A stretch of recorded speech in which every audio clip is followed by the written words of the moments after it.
Welcome to Cartoonist Kayfabe. My name is Ed Piskor. And I'm Tom Scholey, author of Jack Kirby, The Epic Life of the King of Comics, and Fantastic Four Grand Design.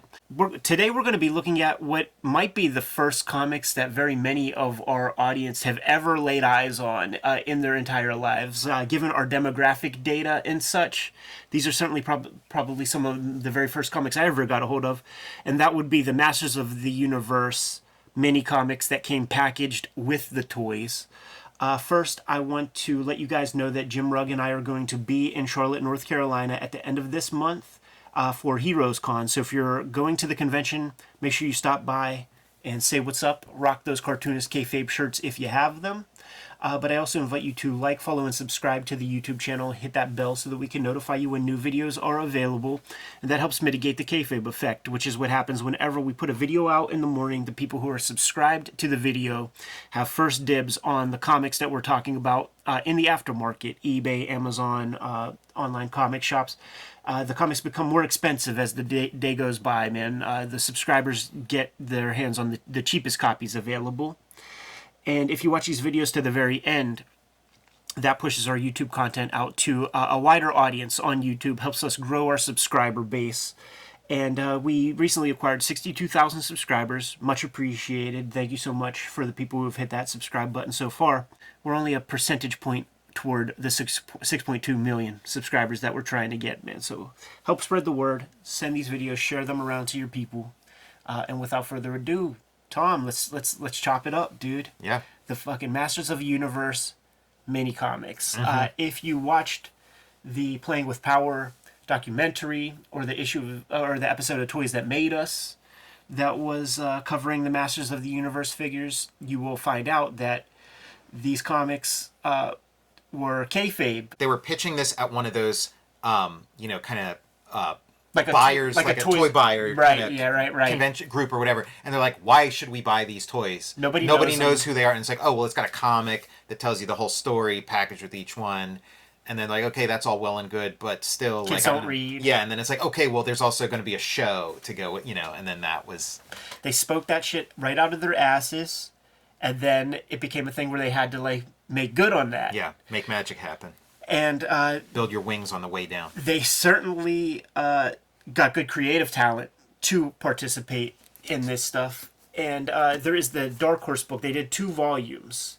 This is really the volume that you want. Yeah, if you're into comics, these are the comics. These are the mini comics. And yeah, like the coolest part is you get those like early ones where it's these beautiful Alfredo Alcala drawings with like accompanied by text underneath. This is like you're saying, some of the earliest comics I've ever read were these, and I had these ones for sure because these came with like your original He-Man figure, when you got He-Man, your original Skeletor, exactly, and they hadn't figured out the mythology yet. There's no uniformity to it. The stories sort of contradict each other, but I loved it. It's like, okay, this is what He-Man is. It's like, especially for kids stuff, it's very dark and very brutal, and I like that. I didn't feel talked down to in the way that like Masters of the Universe is kind of known for, after this. Like, look at this. This is some like, when Dungeons and Dragons is brewing and Star Wars and of course Conan and stuff. This imagery is like incredible. These are incredible drawings, and this is Alfredo Alcala, who was one of the best like Conan guys, one of the go-to artists for Conan. This is like you're taking this stuff that's like for older kids or grown-ups and maybe tweaking it in slightest to make it acceptable for like a 4-year-old. Time to pay some bills. Ed Piskor and I are working cartoonists.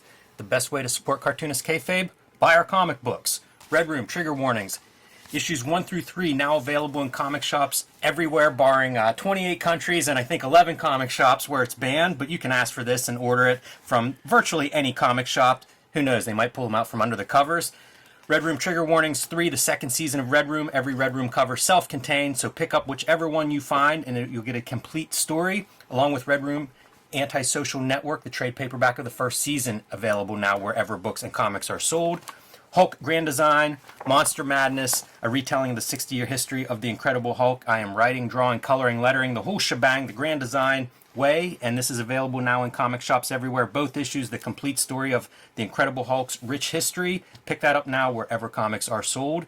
And back to our regular scheduled programming. Tap into every manga fan's greatest dream with Comixology Unlimited. Get unlimited access to an unrivaled library of over 40,000 digital comics, manga, and graphic novels featuring hit manga titles like Attack on Titan, Vinland Saga, and Fairy Tail. And on top of that, you can also save up to 15% when buying select new and current comics. With Comixology Unlimited, get unlimited reading anywhere you go. Try Unlimited today with a free 30-day trial and just $5.99 a month afterwards. For details, visit amazon.com/comicsunlimited. Yeah, like you know when they respun She-Ra and people were complaining like, oh, you're screwing up the original thing.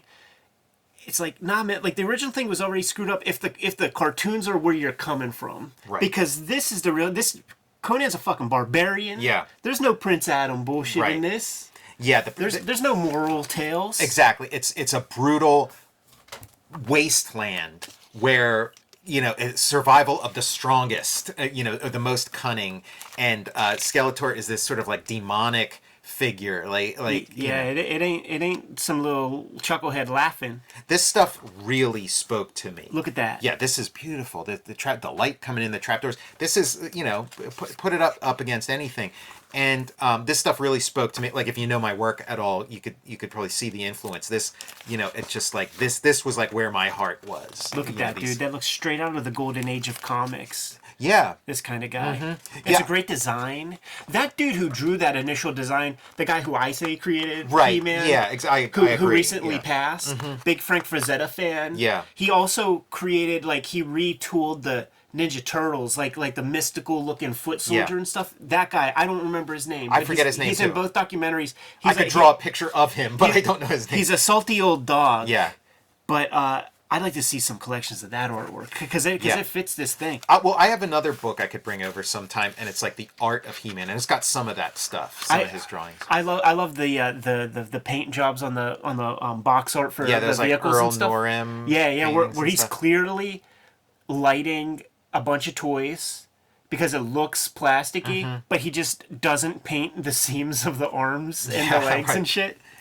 Yeah, this was like, as a kid, this was sort of like an early exposure to sort of like pen and ink, to Yeah. like rigorous pen and ink, and then to realistic painting. Yeah, yeah. Like you were very aware that this was artwork as opposed to just like a photo or something. We had access certainly to your library, and you're reading Berenstain Bears and picture books that would have a single static image with text. But it's always pussyish. Yeah. It's a worm talking to like a plant or something. Right. This Having is badass. muscle heads and like energy and fucking battle cats. Yeah, it felt like there were stakes. It felt like bad things could happen in this world. It wasn't like it's being a former kid, you really appreciate when you're not being talked down to. Absolutely, because even as a child, you recognize it. Looks like markers, huh? Yeah. Looks like markers are the color mode of choice for this Great stuff. drapery, like He's a sick artist, dude. Yeah, and like I mean, I'm a huge Alcala fan, and it like started like, how could I not be? It like all starts here. Remember the Man-at-Arms toy? Like, Yeah. you look at the face, and it's all flesh, but it's sculpted to have a mustache. Yeah, he's got a puffy upper lip. Yeah, it just, he cut himself shaving many times. What's that dude, Stratos? Stratos, yeah. Stratos. So, there were like, what, 4 or 5 of these? Yeah, and they're tasked with, we have all these toys. This is one of my favorite images of all time. And then Yeah. that's so golden age, right? Yeah. Just a Yeah, the hooded skull Lev Gleason, crime does not pay. ghost kind of. Yeah, there's something very classical about these, and so they had this. They were trying to cobble together a mythology for these toys that they had. Did a great job, in my opinion, for these first 5, and then after the first 5 or 6 of these like sort of storybook style ones, then they start like they bring in DC Comics, and DC Comics puts together a mythology for them and creates like the Prince Adam thing, which is like where it goes off the rails. And then they stop doing those sort of storybook style ones and start doing more comic book style booklets. And they're simultaneously they're developing the TV show. All this stuff's going on at the same time. So now it's like there's grown-ups in the room. Right. They're not letting the inmates run the asylum anymore. So but you still like. So now you have Alfredo Alcala doing sort of a comic style presentation, but it's like 2-panel pages and stuff. It's, pretty great. Buzz off. And they would usually do a pretty good job of. I don't think the comics in the packaging was random. So Pairing them, yeah. Yeah, so I feel like Buzz Off would be in the package. And they'd have sort of multiple characters, so this might also be packaged with Mechaneck, Yeah. And there's the sorceress.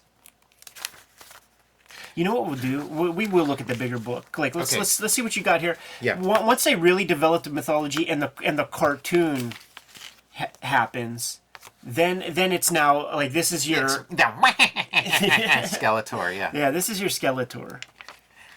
Oh, this is very late with Fisto. Yeah. And the Kung Fu dude. What's the Kung Fu? Jitsu. Jitsu, yeah. And like in those documentaries, they really sell that, like, they're like, oh, if we would have made like a badass Skeletor in the cartoon, it wouldn't have caught on. It's like because he's such a goofball, he became lovable. But I don't buy it. Modulok. I had a couple cousins that had the Modulok. Yeah. Did you have to send away for him? No, you could buy him in the store. He was like, and it was like this large box. It wasn't like a blister pack. I bought Modulok relatively recently because I always wanted it. Sure. That's how it works. It's super fun, and it is like the Micronauts or whatever. You can like piece them together, and there's incentive to get like multiple Moduloks, so you can make a human centipede kind of like elaborate stuff.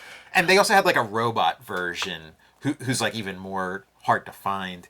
How about I was such a fucking idiot, man? When I got the slime pit with the claw, You put this guy in? I put Mossman. Mossman, not Grizzlor. Okay. Yeah, I put Mossman in it, Yeah. and of course he had the stains forevermore. Mm-hmm. Like They need to tell you that on the commercial. I can't believe like that was my choice. Yeah, you did it to yourself. I did. And not bearing the lead, like we have Mark Texiera's earliest yeah, so comics he does, in here. Yeah, he does. Like when they switch over to the comics format, he does the first one and does a bunch of them. But like the Man at Arms one is like the beginning of Texiera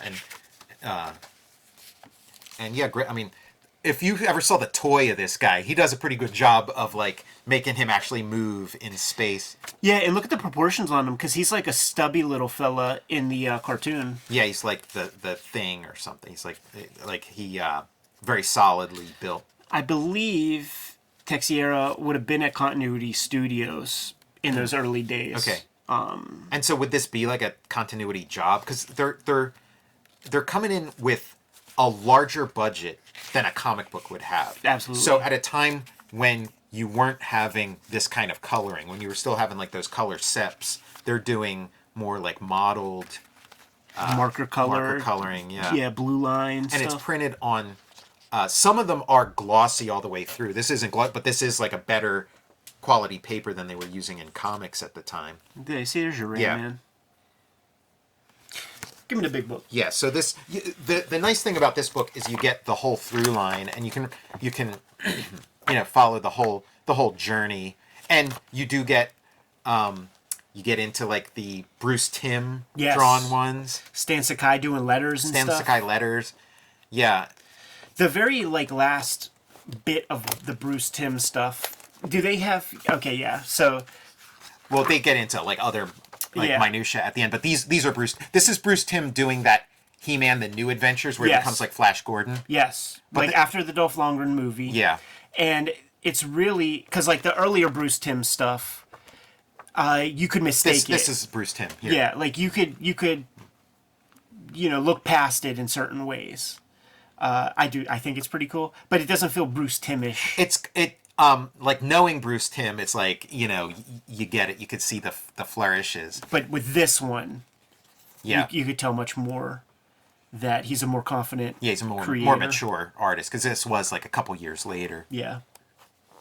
This did you ever check out this show? I did. I had some of the figures, Okay. and you know, I was at that age. Like I Look was. at this. Look at that. That's like a Wally Wood. It is. It's kinda- Thunder Angels type shit. Yeah, I really liked that concept. Like when that came, I'm like, this is awesome. They like because they had like a CGI little like reel that they would show, and I'm like, they reinvented He-Man. This is going to be great. And then they had the opening credits, which were like the animation's like incredible, especially for that era. Right. But then like the show starts, and it's like, okay. Yeah, yeah, just another one of those outsourced, kind of boring shows. And the space, like they really abused the brand. Right. You know, like I guess it did big numbers for a while, and then when it starts to powder out, they're just grasping at straws, trying to do everything they can. Yeah, they are. It comes out of the gate really strong, and then it starts to fizzle, and then they're like, how do we make this more like Star Wars? How do we make this more like G.I. Joe? And so they really toyed with the idea of like bringing He-Man to Earth and having him become like an agent of S.H.I.E.L.D. kind of thing, you know, like a guy with a machine gun, you know. And I think it was like H period E period Yes. M, you know, one of those kind of things. In real time, like living through this era, it was kind of like He-Man was like the first toy that kids were outgrowing. Like the kids, like I was still into it, but then there were some kids who were like, that's baby stuff. Like that's silly. That's like a guy on a multi-hued guy on a multi-hued horse. I'm into G.I. Joe now. You know, like I'm not into this like wimpy stuff, you know? There's that dude, the Cyclone guy. Yeah. What was his name? Cyclone. Yeah, you can. Except he's a little flesh colored there. Isn't Right, it he was supposed to be blue, yeah. Yeah, Roboto was like a toy I was real excited about because he was like see-through and you had all the gears going. Would your folks, like, I guess at this time you might have had your own birthday money and that kind of shit, some agency over your dollar bills, but my folks, like, when we got into something, like, we weren't, like, we had no mask toys, right? Because my Okay. parents were like, you have G.I. Joe, you have Thundercats. We're not starting you a have whole He-Man. new exactly. section, a new wing of collecting. Yeah.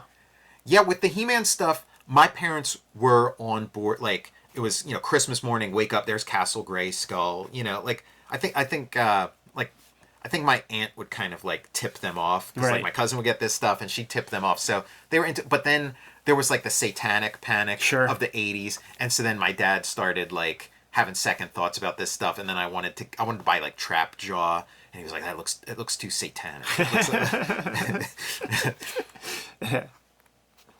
Still have a photo, man. I post it on social media every now and then around Christmas time where I'm opening my stuff up and there's a Snake Mountain Snake Mountain. Okay. box right behind me.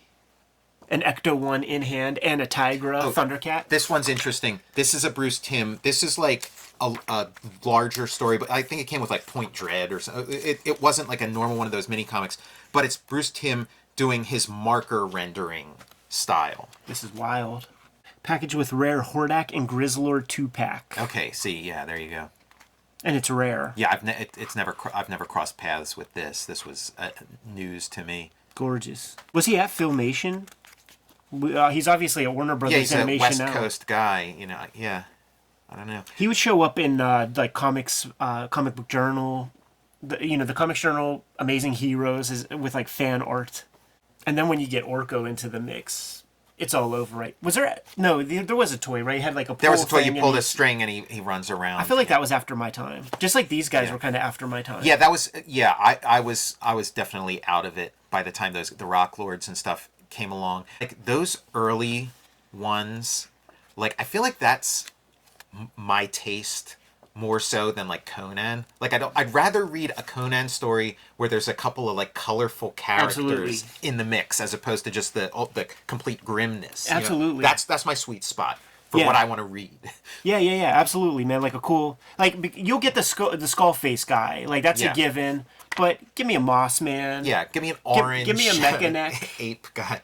Yeah, Like- give me a lobster dude with eyes that pop out with a fucking grappling hook. Because it is kind of like it's you know, like the Robert E. Howard with like a little bit of like the Marvel aesthetic. Yeah, Peppered in. That's the thing too. Like the designs of these things, they all go through focus groups and Yeah. and get manipulated to death to like create the perfect toys. Mm-hmm. Like so when they're running, and when they're really doing their thing, like the designs on all of that stuff, like all the Thundercats, like all the GI, like for an era that it's like they could not miss because they just had their finger on some kind of pulse or something.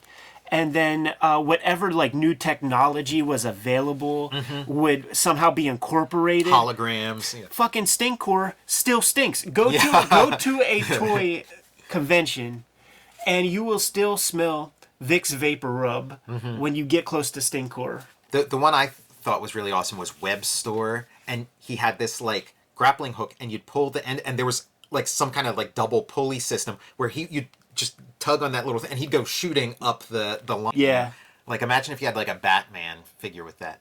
Yeah, super fun to crack these open. When we were talking about like doing some vids, this popped to mind immediately because the more I thought about it, it's like maybe these are my first comics. Yeah, for me, like it's close. I'm not 100% sure because I had like this like Marvel graphic novel, like this Marvel epic little paperback thing of like Star Wars, but I might have gotten it, you know, right around the same time. Might have gotten it after, might have gotten it before. But yeah, this is it's in there. It's a contender for being like the first comic I ever read. You know, Yeah, would be, you know, fascinating. The Vengeance of Skeletor.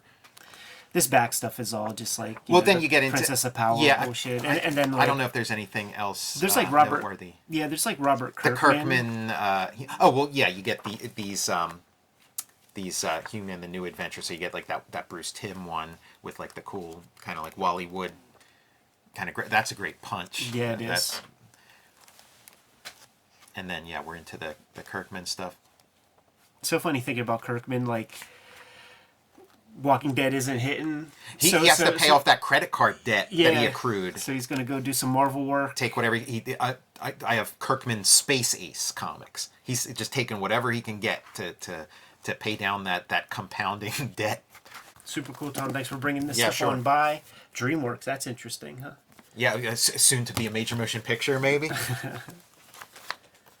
Fascinating to look at. Kayfabers, like, follow, subscribe to the YouTube channel, hit the bell. We'll notify you when new vids are available. Jimmy and I are going to be at Heroes Con in Charlotte, North Carolina at the end of this month. Tom, what do you have out there? Check out Jack Kirby, The Epic Life of the King of Comics. Fantastic Four Grand Design. Go to patreon.com, search Tom Scholey to see all the different comics I've been up to the past couple years. And watch my YouTube channel, Total Recall Show.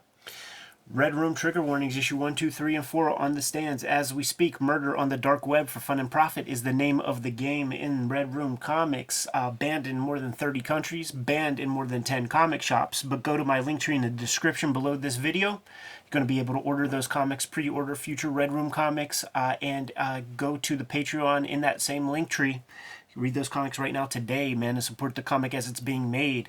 More than 200 pages up there as we speak. I put up new strips every Tuesday.